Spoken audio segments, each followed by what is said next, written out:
campaign is simply a collection of all the activities that go into reaching out to customers. A vast majority of our prospecting campaigns occurs over emails nowadays. Many sales reps will create different templates for different types of customers based on the earlier segmentation exercise.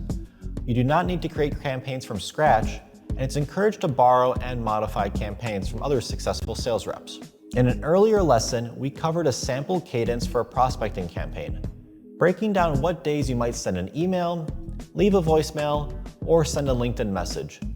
Focusing on the email itself, there are certain times in the day that will have a higher chance of response by the customer.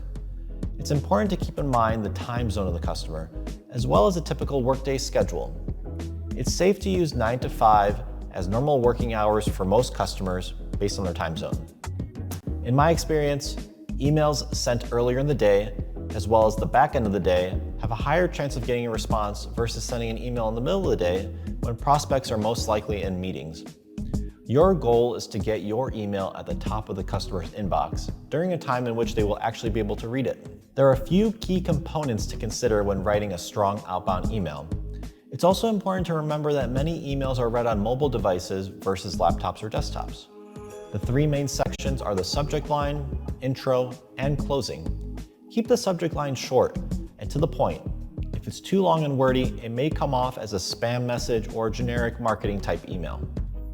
Following the subject line, many email clients show the first sentence in addition to the subject line.